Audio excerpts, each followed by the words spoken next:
people attend a BOCC meeting.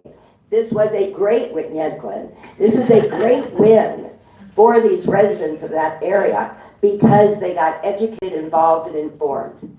But your county government is not trying to give you that information and educate you. And until you are on the front lines and the cow pasture next to you is becoming a condominium and you're thrown into that quasi-judicial process, you don't know how things work. So as you view your candidates for county commission, understand what their jobs are, understand what their roles are, and start asking the questions. How are you going to get it done? Because one person on that board is not going to make a difference. You need a majority vote. How many times do we come up for future agenda comments? Who keeps track? And I've asked this question under future agenda comments. Who keeps track of what future agenda items have been brought up and puts them on the agenda? Do you know and no, I asked the question. And you know what I got? I don't know. Now one thing, little old high school me was always taught working at McDonald's, working wherever I wanted to work. What do you never say? But I'll be glad to find that out for you. So if we're not doing our jobs and pushing for that, if our media is only asking the question, what's your platform? Not who, when, why, and how. We're not getting the answers we need, and we're not asking the right questions, and we have to ask those questions of ourselves. You better find out, because we are getting propaganda out there. I don't want to come to a meeting and hear about Americanism versus communism when every day my rights are being voided in my own county. Not one commissioner stood up and said, when Kevin Van Osdenbridge decided to take away our ability to call in, not one commissioner stood up and defied him.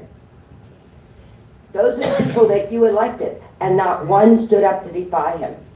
When we have candidates that say, I want to bring back call-in commenting, or booster our citizens advisory committees and make them part of our policies, processes, and procedures, ask them how they're going to do that.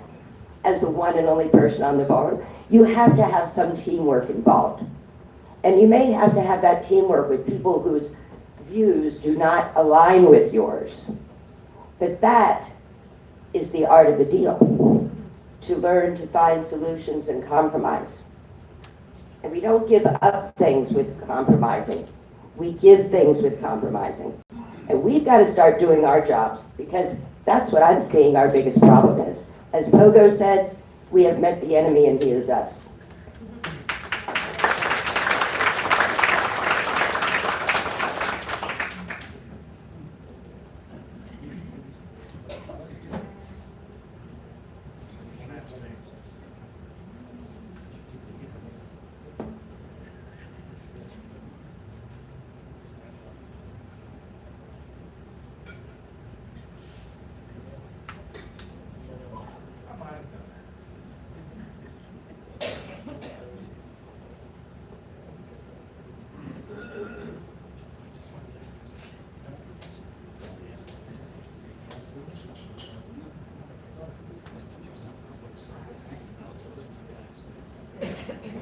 Hi.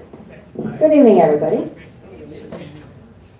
Just want to share some latest news with you guys.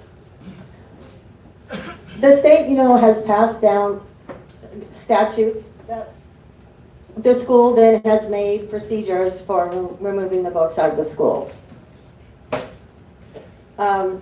Last meeting, we have Read On Manatee, who has now decided that they're going to put all the books back in the schools that we've had removed. These are all the books on both sides that we have contested and either got removed or they're under consideration right now. This is Maria Massifer, Mark Massifer's wife, who writes the Bradenton Times.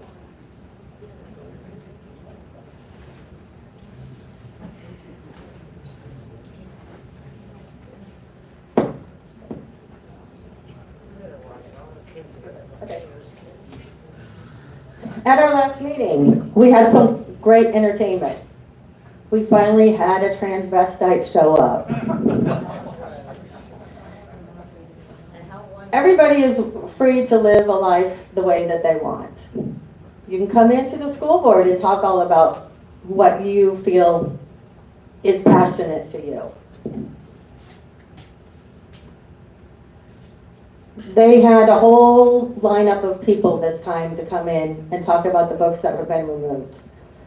They read excerpts from 2 books that have been removed, and they were lovely passages.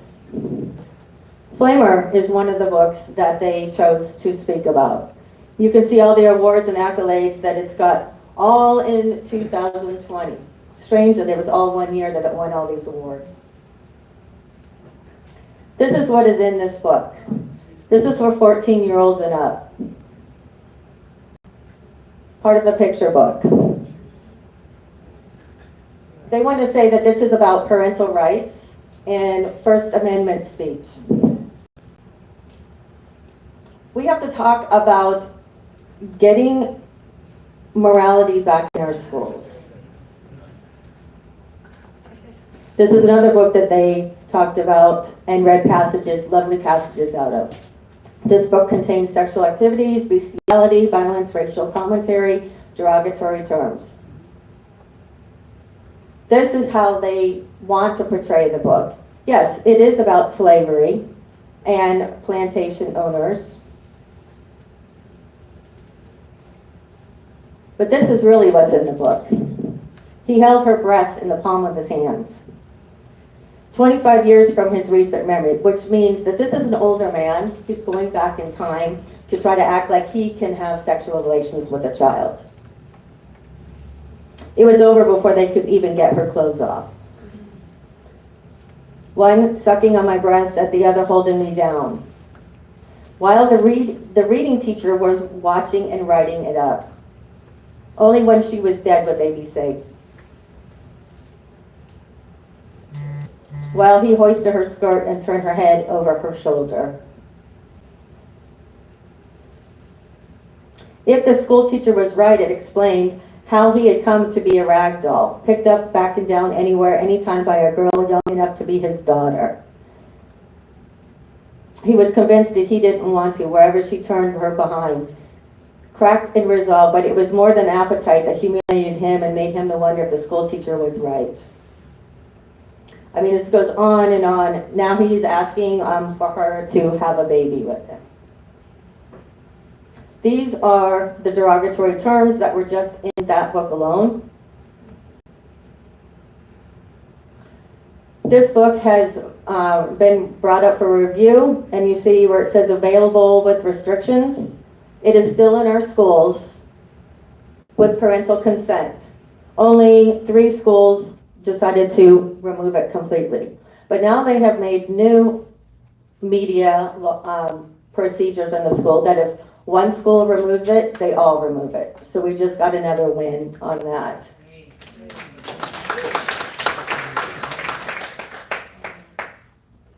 So they've come in and they want to say that we're not the left, this group, that we're not following the right procedures. We're following everything. The school's working well with us. Everything is moving forward, but because we're being effective, they're now coming in, finding other loopholes to try to stop this.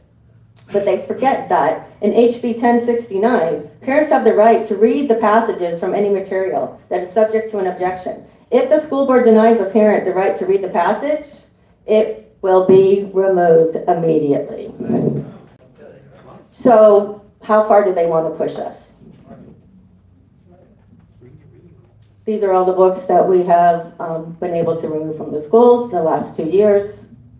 This is the objection forms that we filled out.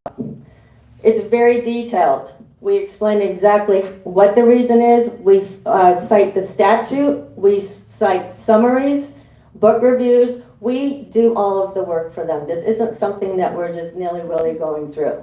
But as you can see, there is an issue with all of that list of books. We have a problem in the schools. This book we just submitted. Read, this is page 8. This is how the book starts out.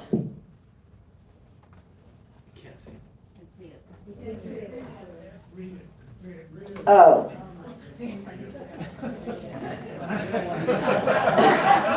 You don't even want me to read it in here. So this is one of the issues is we're doing our part and we're being effective, but this is harmful to children. And somehow they're not going to stop. And at some point, I think you're going to have to help us and step in. Because this is, if this isn't pornography, and this is worse, I don't know what is. You know, we can't save the children if this is going on in our schools. And they say it's not. This is the new librarian at Lakewood Ranch Library, Public Library. Yes. This is Tiffany. We are monitoring Tiffany also, and the public libraries. This is on her Facebook page. Don't have to explain anything to anybody about anything. This is why we need common sense for all, and Mark Stanek on the board.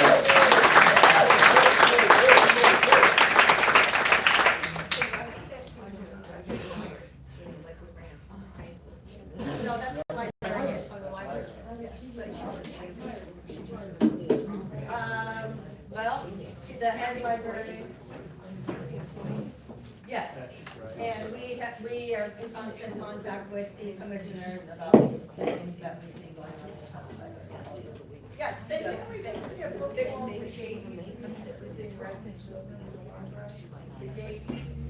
It was at our library? At the libraries in Manatee County. It was The gate.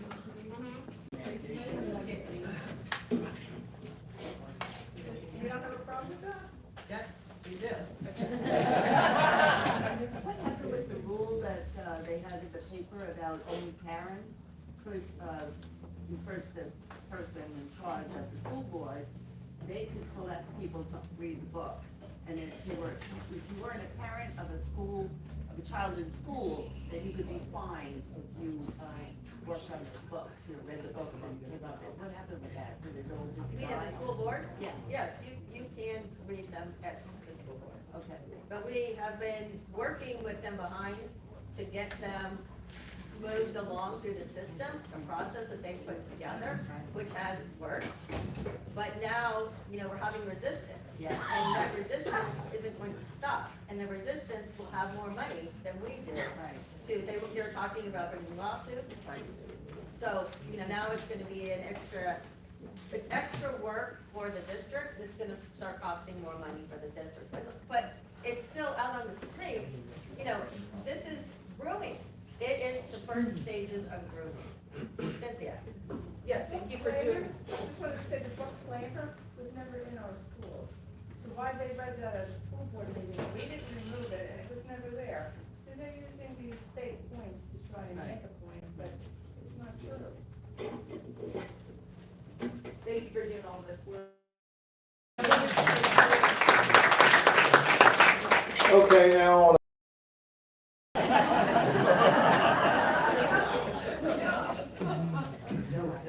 Has anybody heard of Joe D. Bartolomeo? Yes. Okay. Joe's running as an NDA against Ray Turner or Dr. primary race. And of course, as I mentioned, Dr. Also, just a bit of news, James Thatcher's coming out this year. SOE seat that was just vacated by Mike Bennett. He'll be in a primary race running against Scott Farrington. Mixon's food truck will be here tomorrow from 11 to 4. Notice how I detoured right off politics? Kind of brought you back because I could tell I was losing some of it. One thing to talk about calling your senators and representatives. The Senate border deal right now is on life support. The House bill is much worse. Call your senators, Rubio, Scott, and our rep is Vern right now. It's something else. This House bill gives more to the Ukraine than the border and Israel combined. 3 times as much. If passed, here's the real kicker, and this is if this happens, we are sunk. And here's the deal, written into this bill, into the language of this bill, is that the only court that can review this, if it's brought to suit, will be the U.S. District Court of Appeals in Washington, D.C., which is the worst of the 16 courts of appeal, are the most left-leaning, left-longing, unbelievable. But again, you guys need to also be aware. I know that it seems like we don't have as much to do with the on the national arena, but we do have 2 senators and a representative that we need to call and let them know that do not even think about it. I don't think it'll get through the Senate, but the House bill, supposedly the speaker said that it wouldn't see the light of day, but he said that on, oh no! Big money, table 3.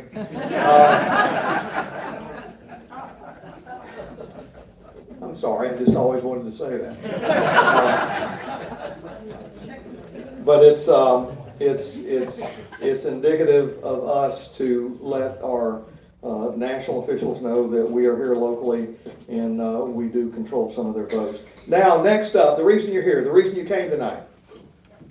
Some people thought it was for the food, but that's not the case. Tonight, it is my pleasure to introduce to you Sheriff Rick Wells. He was sworn in as Sheriff of Manatee County on January 3rd, 2017. So he's getting to be an old hand at this. He's getting to the point that he's getting really, really good and we don't want to lose him. Just saying. Thank you. Okay. A lot of people don't realize that Rick was on the highway patrol for 21 years. My brother-in-law just retired from the highway patrol, George Taunton. I don't know if you knew George Taunton. I worked with George for a long time. Yes. A long time. Y'all, really? Yeah. It was something I liked about y'all. Yeah. That's good stuff. That's right. So don't mess with me. I have friends in high places. They carry guns. At any rate, he was 21 years at Florida Highway Patrol, but he was also the police chief of Palmetto from 2010 to 2015. A lot of people don't know that. So he's just got an absolute ton of background. He graduated from Manatee High in 1982, so he is a local fellow. And how many of you know his dad? How many of you bought a house from his mom? We made all her signs. I love her. Anyway, this is some of the things he's involved with. 1991, Sheriff Wells was named the Manatee County Law Enforcement Officer of the Year.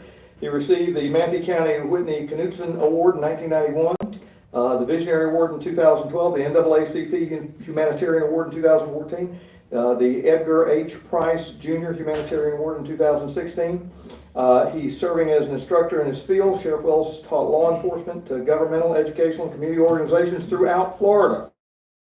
Currently the Executive Director of Manatee County Police League, Chairperson of the Manatee County Law Enforcement Advisory Board, Counsel for the Manatee Technical College, and a board member of the North Manatee Kiwanis Replay Advisory Council and Strength in Action. Sheriff Wells also served with the Boy Scouts of America, Keep Manatee Beautiful, Manatee Substance Abuse Prevention Coalition in the North Manatee. Dang, what have you, the list would be shorter next time you can know what you haven't done. Ladies and gentlemen, my good friend Rick Wells.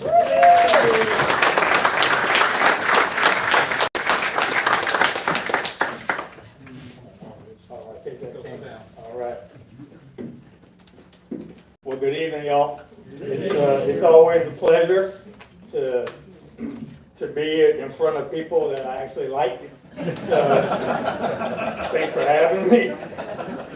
I want to say hi to my good friend Glenn back there. Glenn, I want you to state for the record in front of all these great Americans that I returned your emails. Yes. Okay, all right. All right. And for those of you that don't know what my platform is, it's law and order. That's what I stand for. I've been doing this job for almost 40 years now. I've been very blessed. I come from a law enforcement family. My father was in law enforcement as I was growing up. He was a state trooper for 16 years as well, so That's pretty much the family heritage. That's all I know. That's all I know. I do want to say, Colonel Tatum, that if I was you, I would just tell people that your hair is that way because you let your wife cut it when she was mad at you, right? Yeah, that's a good story, right? You look good. You look real good. So as we talk about growth, and I know that that's a big topic for all of us. I have been here for most of my life, so like many of you, I've seen a lot of changes. And a lot of those changes, that I'm not a fan of. The growth comes a great responsibility for me, the Manatee County Sheriff's Office. So we have to keep up with this growth, and we have to try to keep all of you protected. So we continue to grow in size as this law enforcement officers at the Sheriff's Office, about 400 additional civilian employees. I cover 741 square miles of the unincorporated part of Manatee County. So you want to look at it like this: I am the sheriff of Amarillo all the way out to Duet. That's all in my area. And as you know, one day for service. I'm sorry, a year. That would be impressive. That would be impressive. 900 bus calls a day. Yeah. A lot of deputies. Yeah. So we have a lot of work in front of us, right? So we are trying to do everything we can each and every day. I start my job every day about 5:30 in the morning.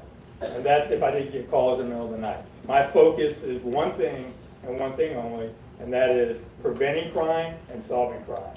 And that's all we talk about all day, each and every day. And it's a huge task. And I'm very blessed to have, and I'm not biased, I have some of the best men and women in uniform in this state of Florida. I can guarantee you that. So our biggest focus is crime, and we have been very blessed to have a 38% reduction in crime since I was elected sheriff back in 2017. And once again, I always tell people, if something bad is going on, it's my fault. Everything good is because those men and women are out there. So when we're in bed and we're dreaming about candy canes and unicorns, they're out there trying to protect our communities. They're out there doing the job that many won't. And it's become tougher and tougher for them every year. But I can tell you that this county respects law enforcement. Regardless of what you see throughout this country, in Manatee County, the citizens, the men and women in the union, we're grateful for that. So thank you all for that.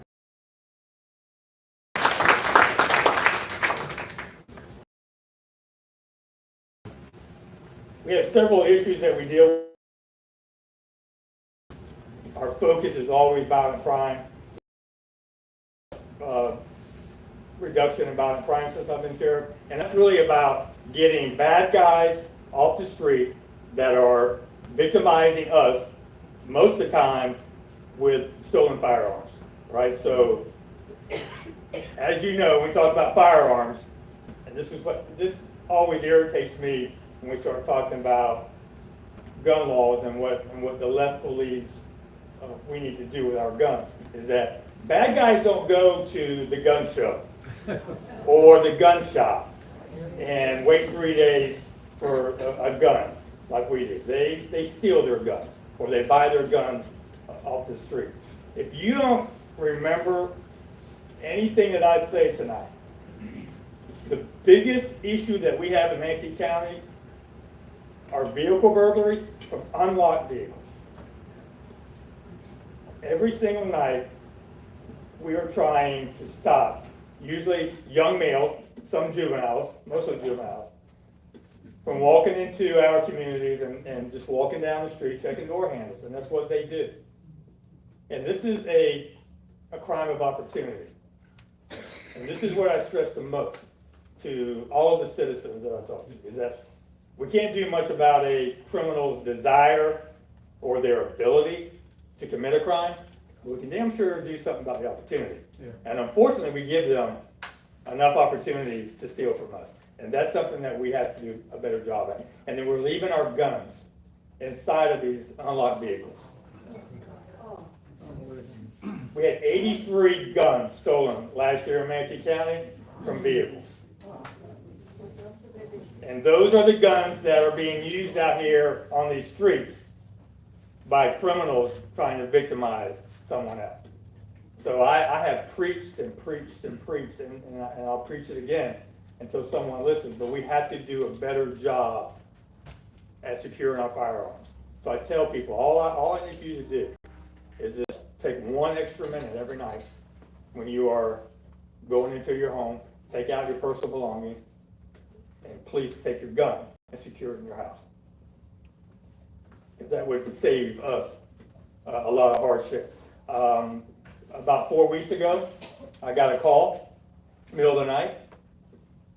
A young 17-year-old kid was breaking into cars in a mobile home community here off of State Road 70 and 9th Street East. We got a call from a citizen that alerted us that he was walking around.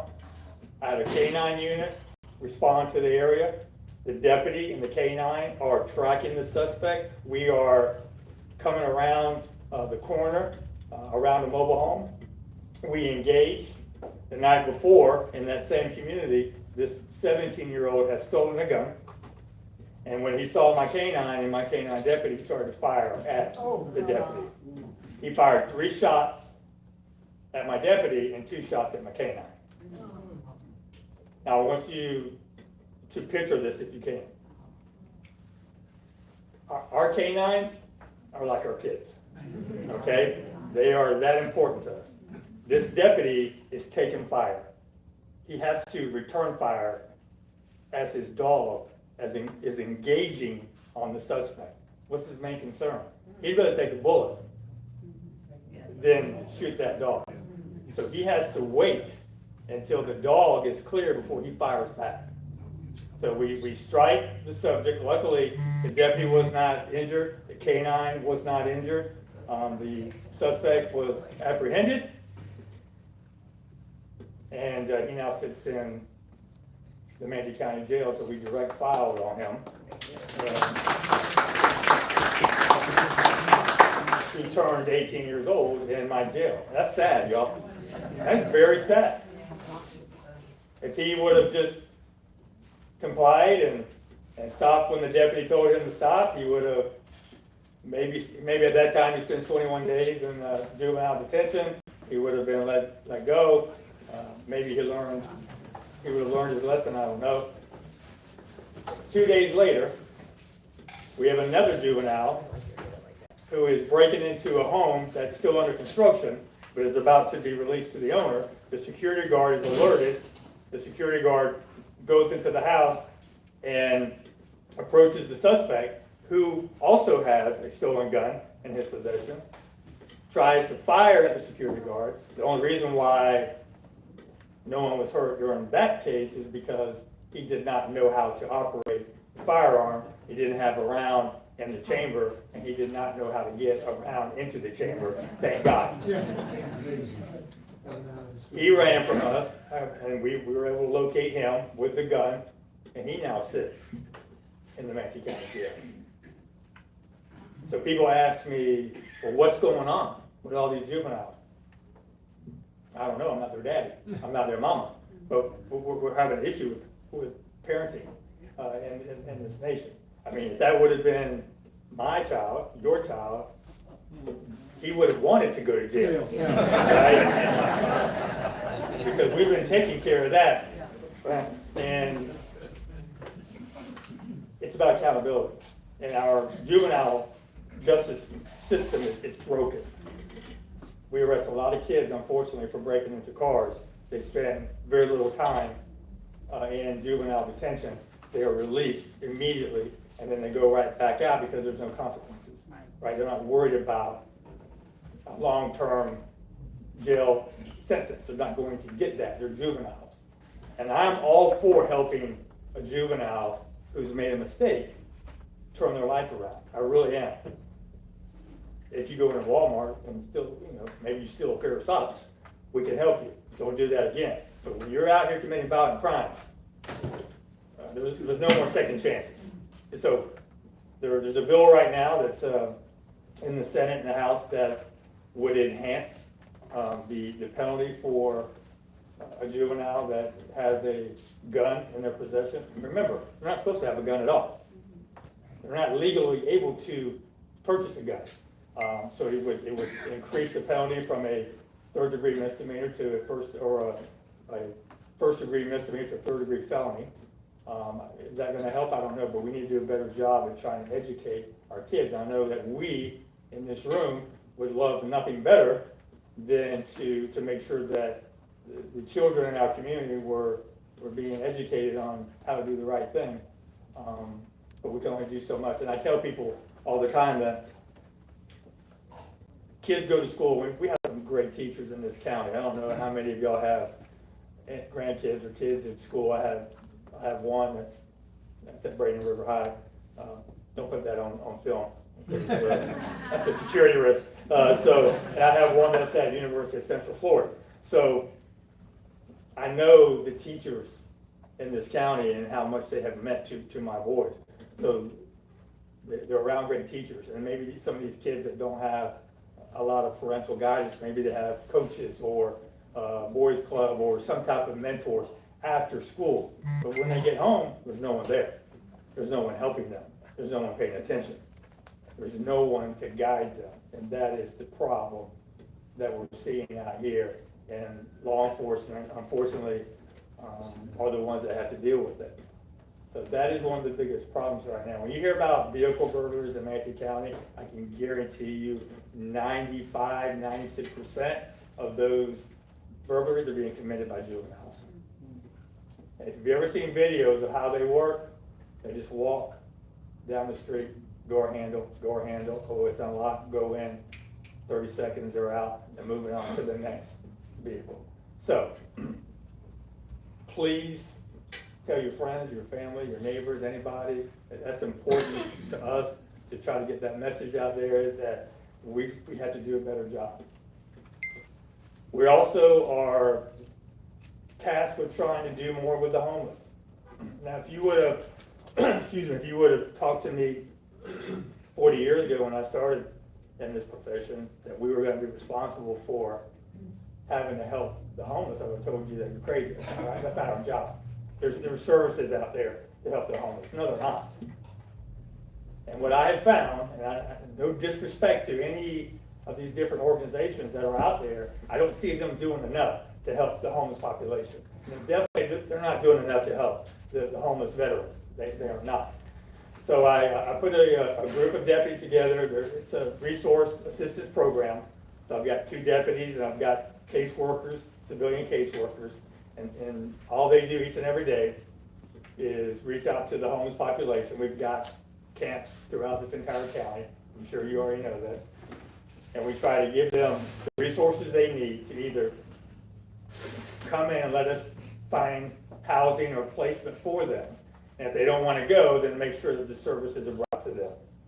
And I want y'all to know, I know that Colonel Tatum knows this, we have a lot of families out here that are homeless. A lot of families. We have a lot of kids that are homeless, living in cars, or living in hotels that are having to go to school each and every day. It's a huge problem. And I'm willing to do as much as I possibly can to try to help, and we will continue to try to expand that unit and to reach out to the homeless population and do what we can. But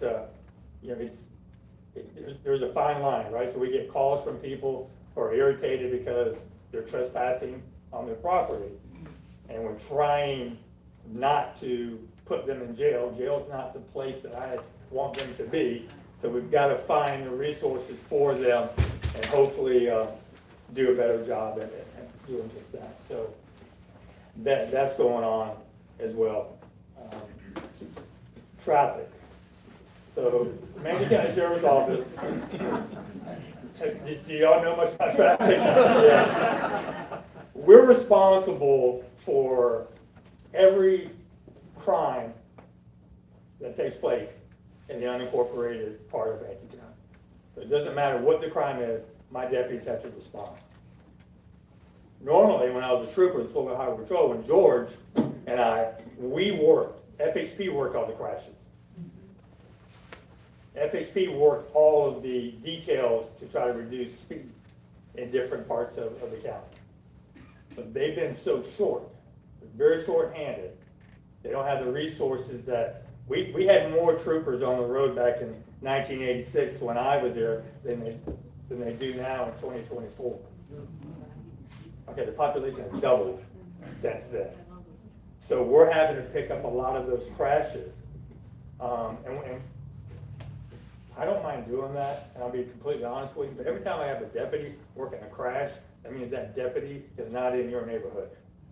They're not patrolling, right? So that's something, so I'm working with, the county commissioners as well, trying to increase my traffic unit so we can do more on that side as well. Because I know it's frustrating, y'all.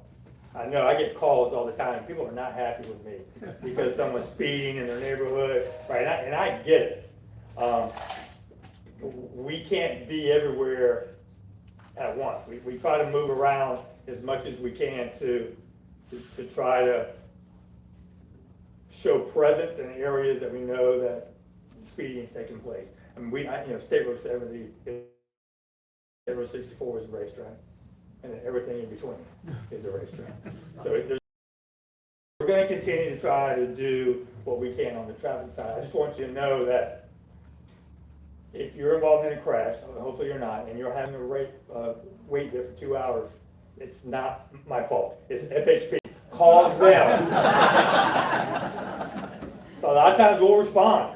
We'll go work that crash because somebody will call and say, hey, we've been waiting here for 2 hours. I don't care who's supposed to work it, but we need some relief. So we'll send a deputy out there to handle that. So the growth is definitely, having an impact on us, but we're going to continue to do what's necessary to increase the staff. But understand that, I'm a conservative, but when I increase my staff, I have to increase my budget. The budget is going up each and every year. Just to understand, when you see an increase in Sheriff Wells' budget, it's not because I'm trying to put new furniture in my office. All right, I'm trying to know that. I'm trying to put boots on the ground. Okay, that's what we're doing. Yes, sir. I understand that there are some jurisdictions in Florida that send out civilian employees to handle non-injury related MVA accidents.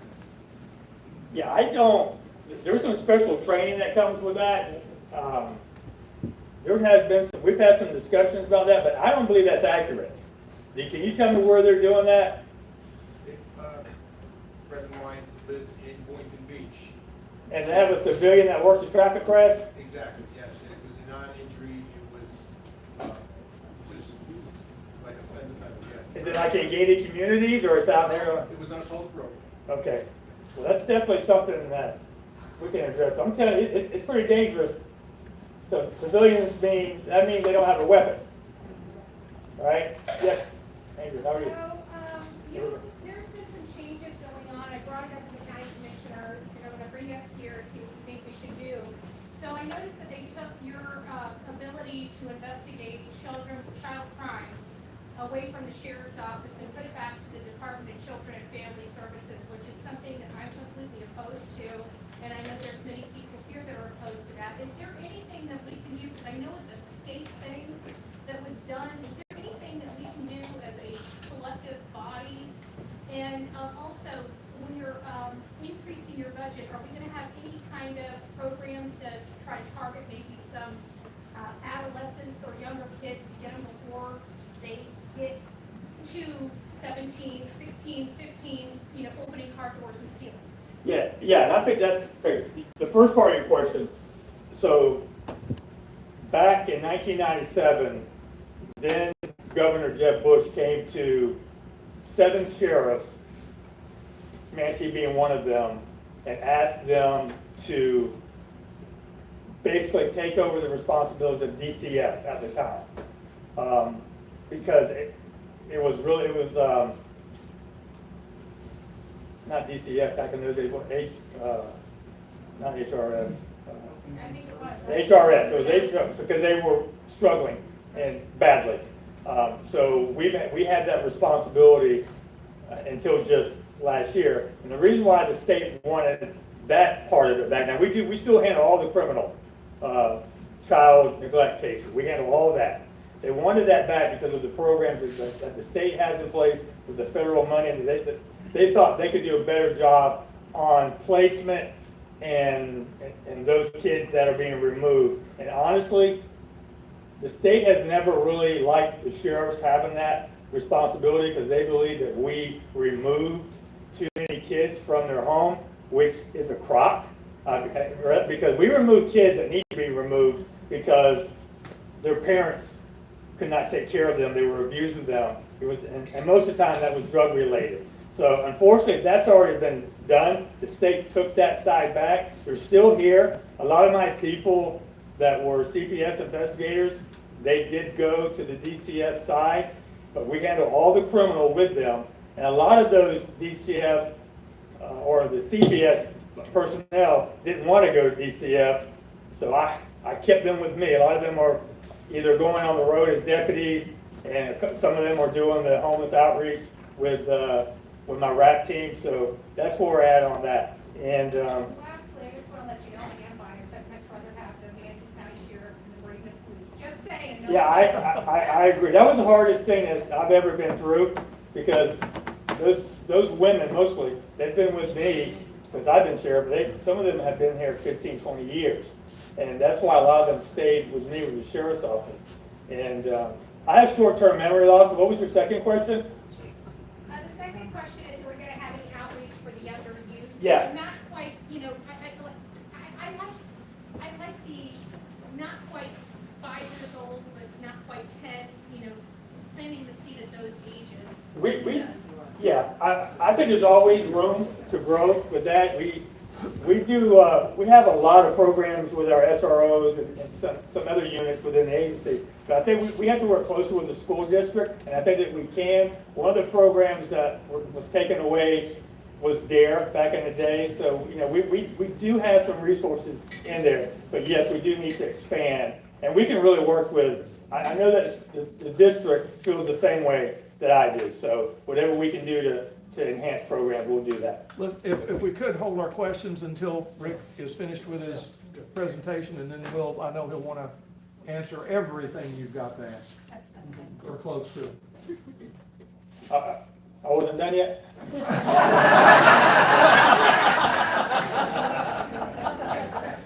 Okay.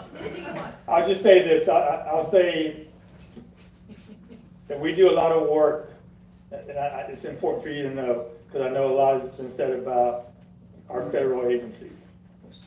And I don't want you to see what's going on in Washington, especially with the FBI, and think that is that's the mentality or the philosophy of the agents that work here. It's not. All right, they work with us. We have a couple of task force, and they work very closely with us when it comes to removing fugitives out of our community. So whatever's going on with their leaders, hey, I get it. But we're not going to work with anyone that doesn't share our philosophies when it comes to law and order and the Constitution.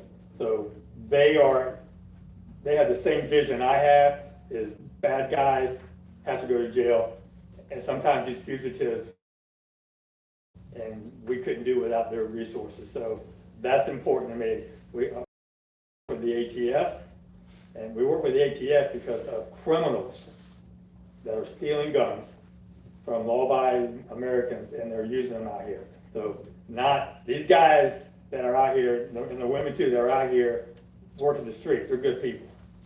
But I don't work with anybody that's not good like me. So, yes, ma'am. Oh, Yes, right along those lines, I know there's a lot of us that are very concerned about the open southern border.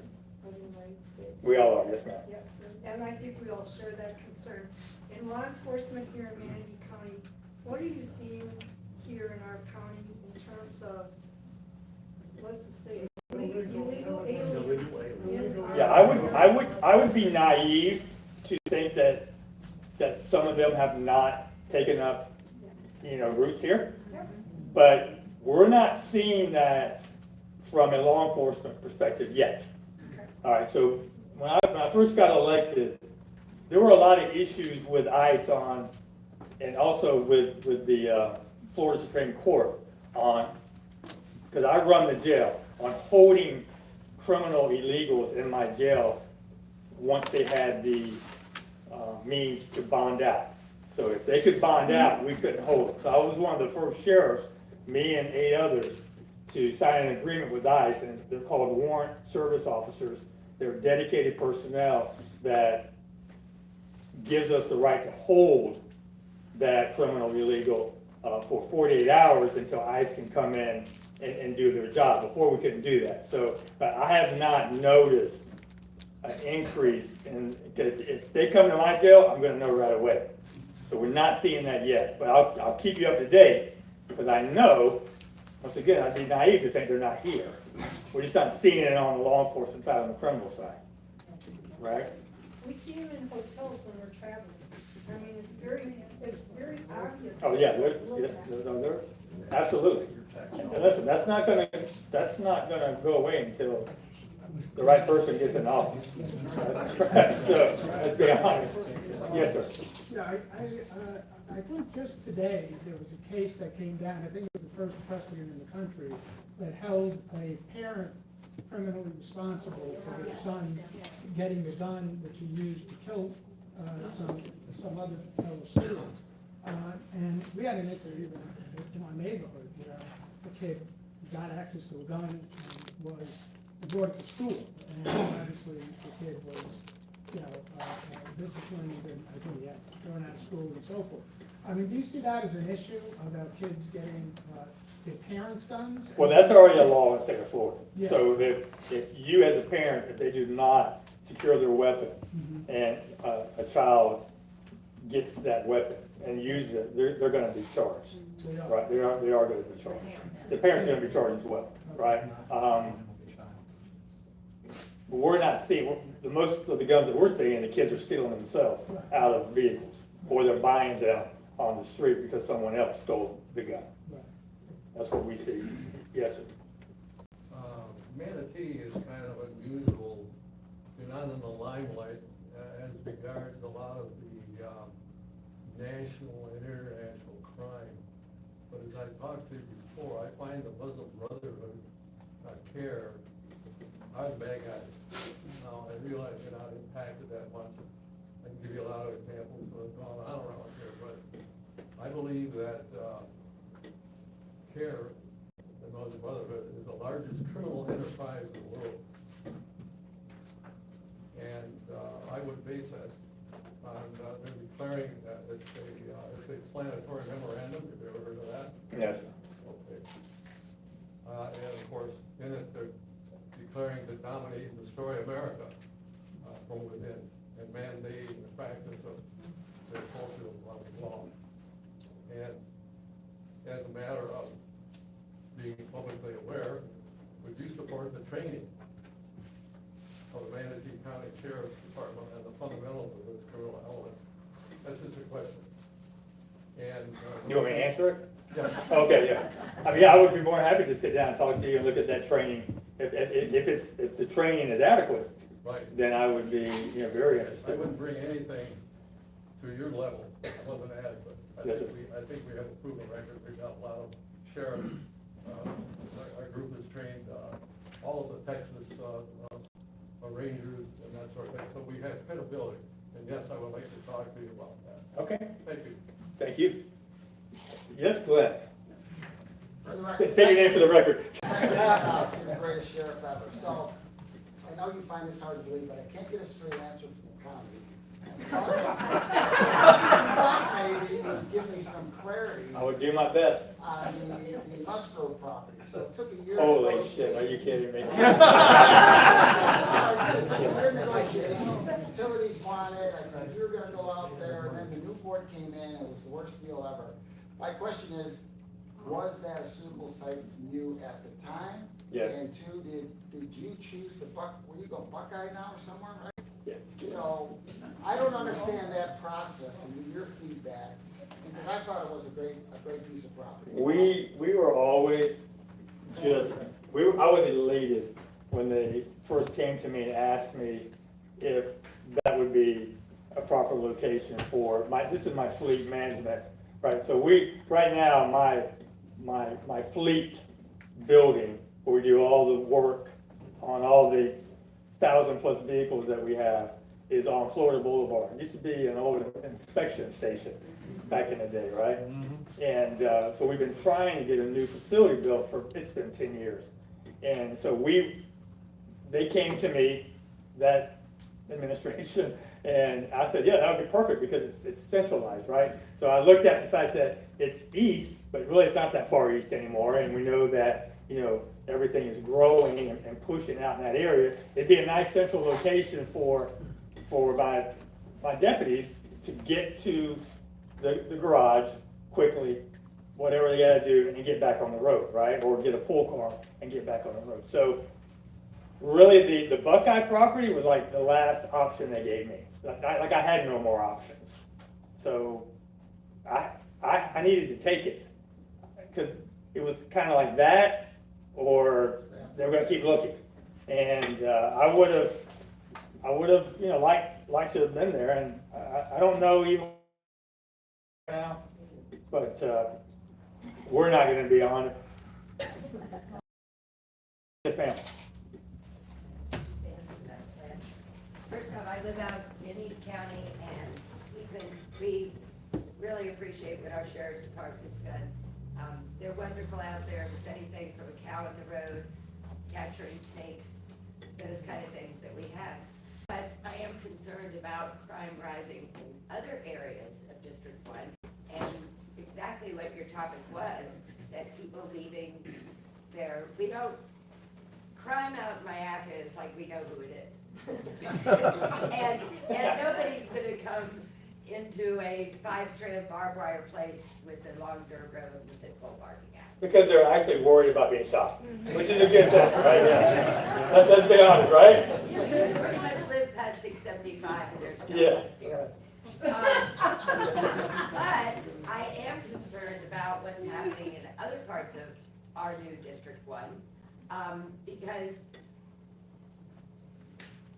it still seems that the crime is in correlation with the density.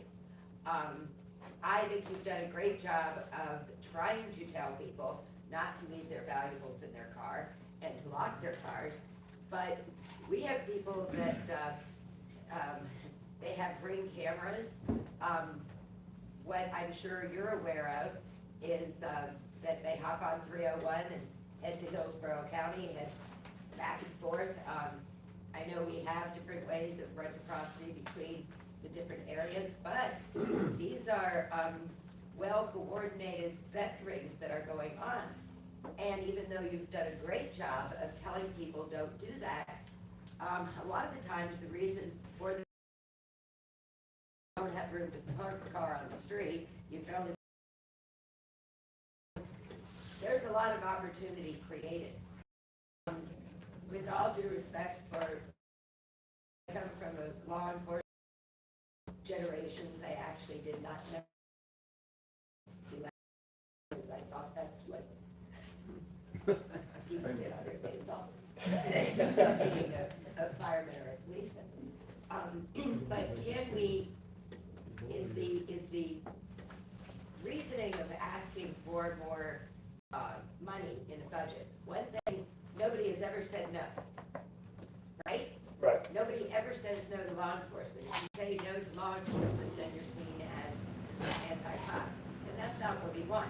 But would you be able to measure some of that on a more performance-based budget?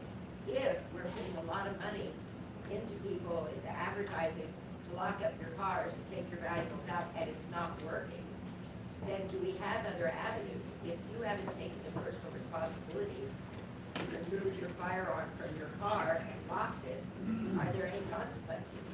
Or does it just become a burden to your budget? Yeah, no, and so that's like a 14-part question, so I'm gonna get each one of them, right? So yeah, so I look at the density, I look at the numbers, I look at the population every week. And when I'm building the budget right now, so obviously you need to know that all my focus is out east, because that's just common sense. That's where the growth is coming. I have had discussions with legislators about holding those people accountable when you do leave a gun unsecured and easy prey, right, for someone to steal. Now, is that going to fly? I don't know.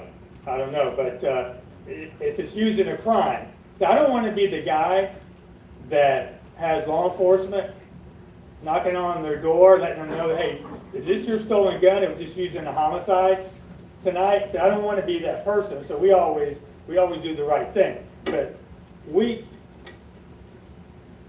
is that the right approach? I don't know. Yet. I don't know if I want to penalize someone for being stupid yet, but right? But I mean, it is something we have to. I don't know if I want to penalize somebody because they just forgot to take their gun out, right? I just want them to understand the importance of not doing that, and so because we have people that leave their keys in their car still too. We have stolen vehicles. This is not what you see on TV, hot wire and all that. No, we make it way too easy for them. We just leave the keys in there. You don't have to hot wire anything. Just leave the keys in there. And I try to tell people this is not Mayberry. Right? So you can't do that. And I don't even understand that mentality. I don't understand how you can leave your car with your keys in there and everything else that you own. You're just begging. I mean, that's like a false insurance claim to me. Oh, you're just trying to get that heap of junk out of your driveway so you can get an insurance claim and get a new car. Yes, sir.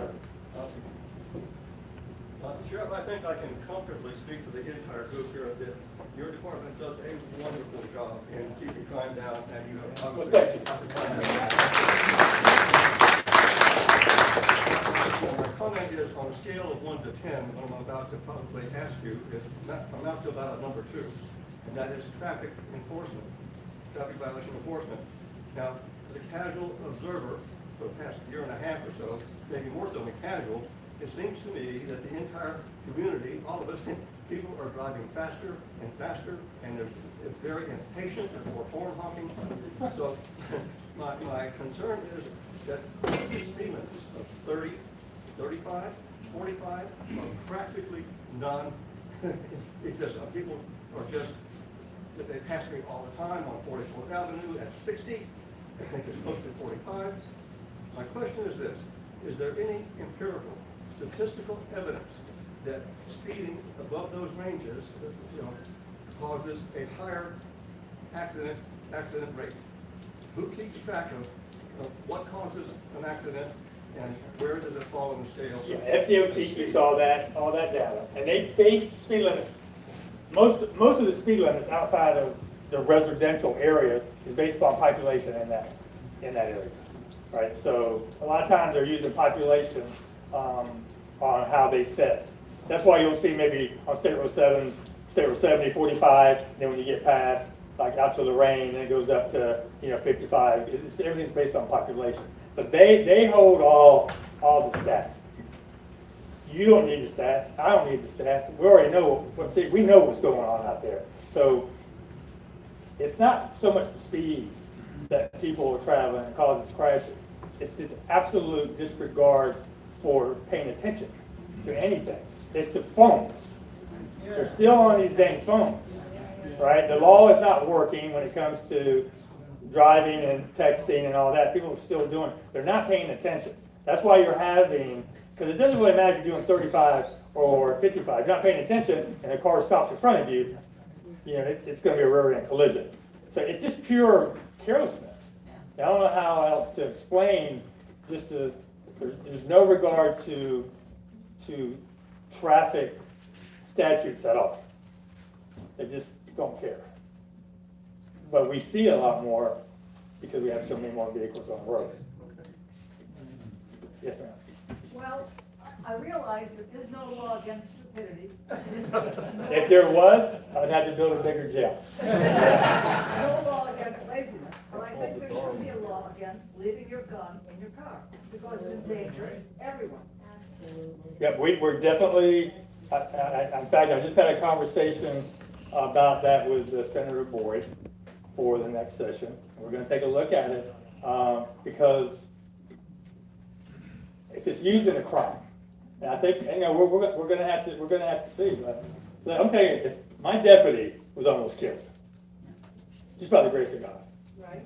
And that's from a stolen gun that he got, like I said, from a vehicle the night before. Careless So, engagement. yes, ma'am. Yeah. But the man, it was a mistake on his part. He didn't know that he had left the door unlocked. I mean, there's a lot that goes into writing a bill, and that's gonna affect someone, so, you know, I can't disagree with you, Jeff. Oh, I'm sorry, hey, man, you can. Hi. Are you going to be endorsing April Philbrook? And I don't endorse county commissioners at all. I don't endorse county commissioners. so as far as being her ex-employer, I'm just wondering what qualifications that you think she has for becoming a commissioner? I think she's got as much qualification as anybody else on that board.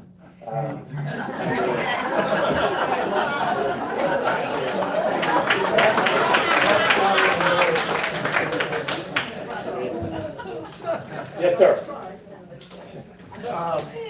Going back to the border crisis, I would be interested to know your view on this, if it would be something that would be helpful or not. I was just kind of winging it when I went to public comment before the commission one meeting.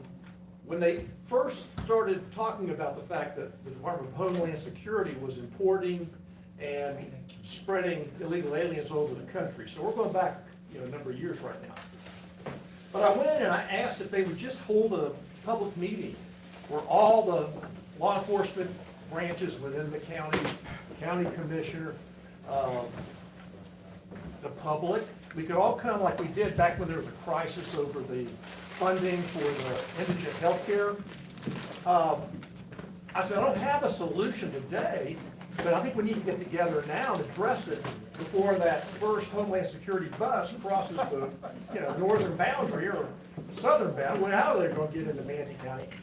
And the county commission chairman at the time said, Mr. Whitaker, there's nothing we can do about that. And I said, well, ma'am, you're the only people that can. You're the legislature for this county.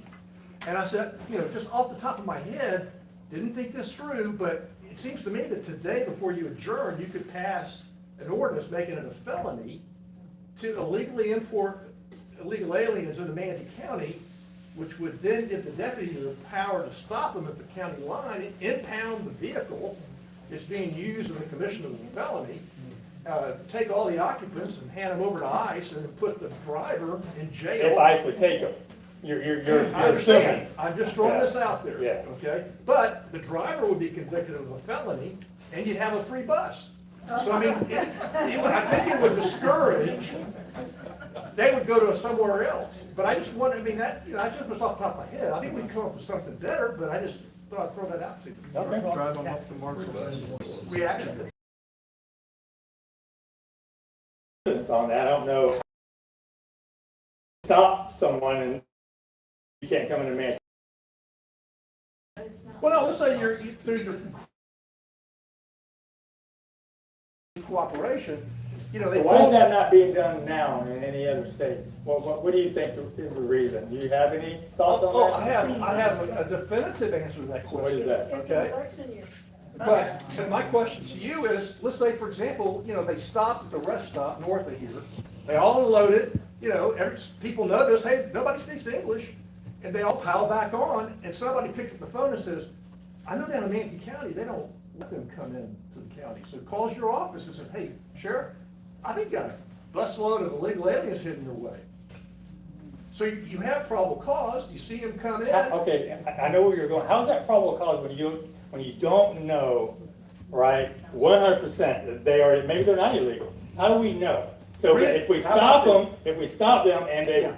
what if I stop them and half the buses are legal citizens? How about reasonable suspicion? That doesn't play up there. I can't stop a vehicle for reasonable suspicion. Well, I had to have probable cause, and you know this. well, stopping the vehicle is one thing. Yes, sir. You could have the driver come out and you could ask him appropriate questions. We could do that. Yeah, Yeah. and then if he satisfies, dispels the concern, fine, vaya con Dios. But if not, then you could ask, to have everybody just produce identification, because it's a clear and present danger in Manatee County that if the federal government's not gonna secure our border, then it's incumbent upon the state level, and if they won't do it, then it's incumbent upon the county level. I mean, just thought I'd throw it out there for your reaction. Okay. Excuse me? You have what Texas is going through right now. I know that. It's like, I'm not saying I had the gift of prophecy, but it doesn't take really a legal scholar to see the arc of where we're going. Oh, I agree with that. But we also, would you agree that we've had illegal immigrants in this county for as long as you and I have been here? Right, but it's like Yeah. lightning and lightning bug, Yeah. okay? But I'm just saying, but Right. every day, you don't know who they are, they go to work. Right. You've gone past the fields, right? Sure. Have you ever gone in there to try to get them off the fields or call it ice? We don't know, I mean. I went over to Parkland, in Plant City, and got a strawberry milkshake on the way back from Fred's the other day. And I'm driving by all the strawberry fields. So, yeah, I know that. But that's a big difference than when you've got military-age guys pouring in, and we know there's a clear and present danger. That elevates things. If I know, then we will definitely have a discussion with them. But have you known that happened? Did someone call you and let you know this already? That we had a bus of illegal immigrants? Because I haven't had that call yet. Well, I was asking you that. No, I Yeah. had somebody tell me they went to a particular restaurant that's not in business. They were concerned that perhaps they were bunking in there, but. Were they? I'm not law enforcement. Well, they didn't call me. Why they call you? Why they call me? So we go look at it. Okay, All good right? question. I mean, you can let me know. But I'm staying with my one question about the border, if we can protect it, if that's an idea. I can have a discussion with the people that I would need to bring into the room, yeah. If that's, If we do see something, who do we say it is? Who do we call? you can call me, call the sheriff's office. Well, knowing who at your office would you call? What number would you call? Well, if it's something active, 911. No, I'm talking about, we see a bus like that, we know what we're looking at, who do we call? See, okay, you would call the sheriff's office and say you have a suspicious vehicle. Okay. And then we would have to So non-emergency. check out that, yeah, non-emergency, 747-3011. Okay, good.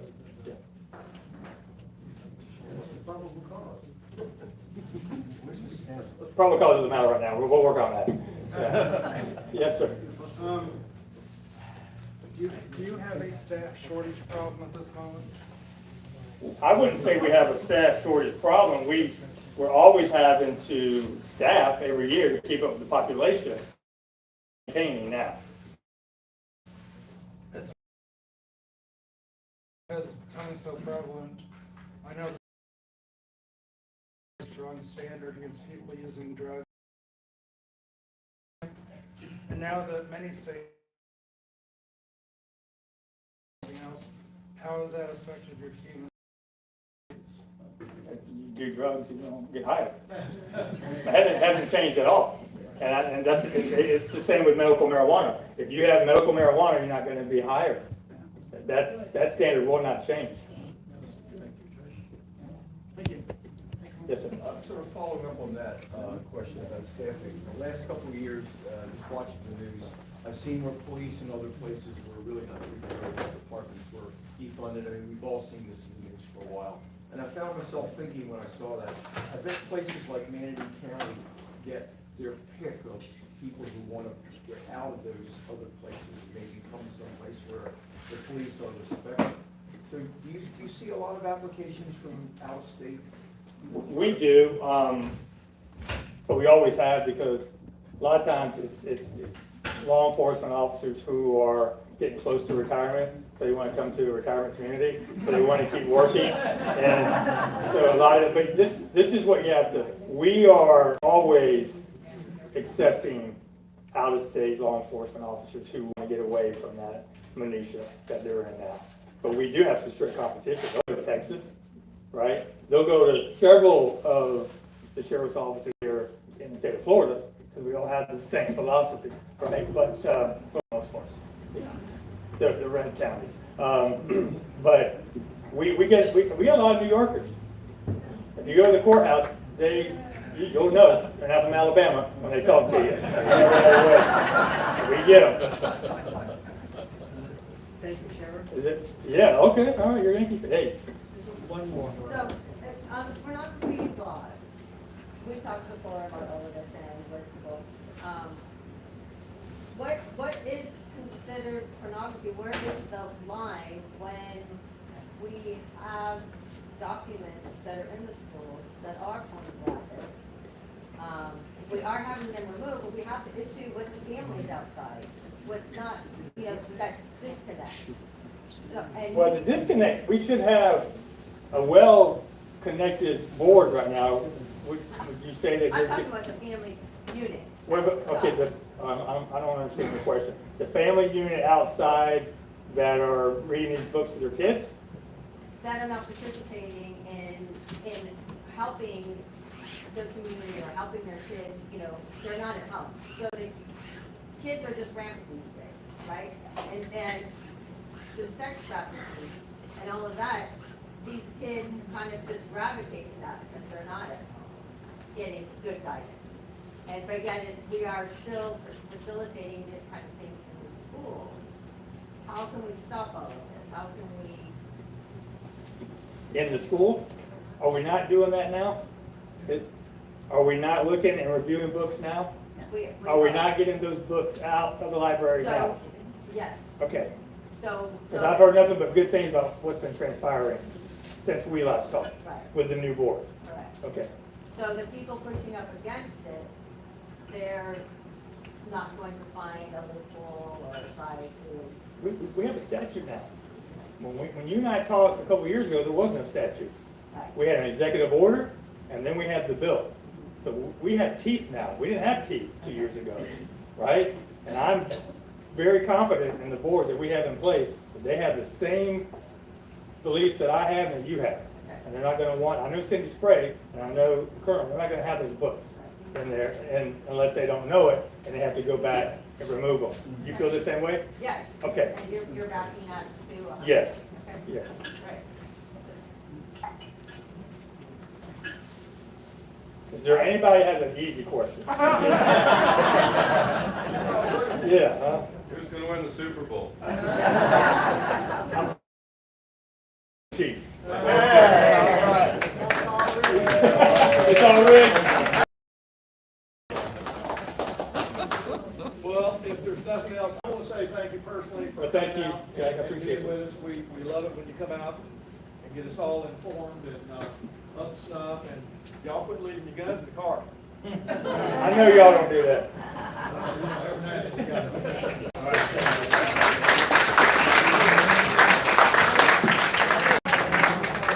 All right, gang, we're not done yet. We've got,